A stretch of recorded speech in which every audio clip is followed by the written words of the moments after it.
almost 20 years ago, I was diagnosed with multiple sclerosis, but then I would say just a couple years after my diagnosis, all of a sudden my bladder was like, you don't get to control anything. And I just lived that way, wearing diapers for a very long time. Of course, gosh, that was before we even had a lot like real good medications or anything to try to control it. I started doing bladder Botox. That was to make it so that my bladder wasn't just, exploding everything all the time. Instead, it made it so that I couldn't go whatsoever. Had to start using catheters. Back then, if I rewind the clock, that was just the scariest thing in the world. Like, I have to use a what? I have to do what? Ew.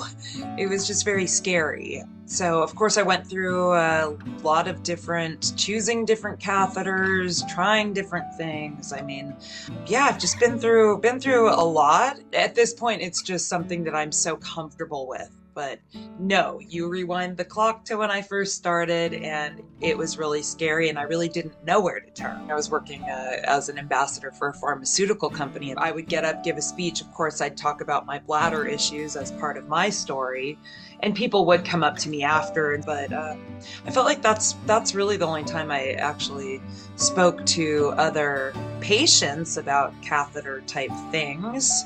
We'd be like, oh yeah, well my catheter's this big, and ha ha ha. So that was just a way for me to actually realize, I can actually speak about this and not feel like it's embarrassing. I was traveling all over the place. So here I'm on airplanes all the time. I was a music teacher at a school and also a private singing teacher. I was incredibly busy.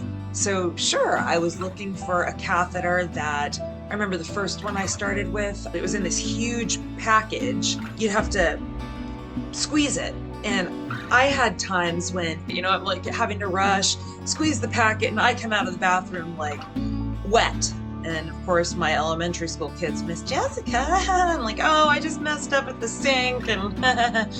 But I had to find something that was not going to cause those kind of problems for me. So of course I wanted something that was concealable, and I found a few that were really good. But I've been using it in Finest Chic for probably 3 or 4 years. I don't feel my hands very much. They feel like baseball gloves because of MS. So for me, I need something that where my Dexterity, I can just pop the cap off and it's not going to go flying down the bathroom stalls.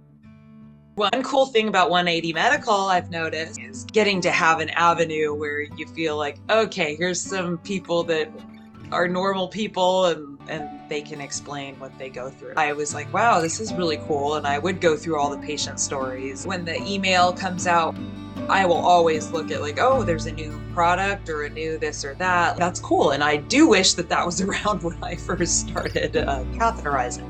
180 Medical felt a little more, in a good way, it felt a little bit like a smaller, I could call up and someone would answer the phone right away. I didn't have to jump through a million hoops. I know that you can call in and say, oh my gosh, I'm scared, what can I do? And you're gonna get some help. Ordering was easy. It just, I didn't have to place a monthly order. It just automatically comes to me. I like that. When I look back, my fears were, this is gonna hurt, this is gonna be gross, this is gonna be all those, those kinds of things. And now that I feel like there's resources where I can realize, okay, no, I was so wrong. This is just your new way of life and it's okay. And it took a while. It was a process, and I still will, sometimes I'm clamming up and I have to move my toes, do my breathing, do all the things that I've kind of learned to be able to make it happen. I just like to be able to reach in my bag, pull out my catheter, be able to get to a bathroom, get it done with, and it is what it is.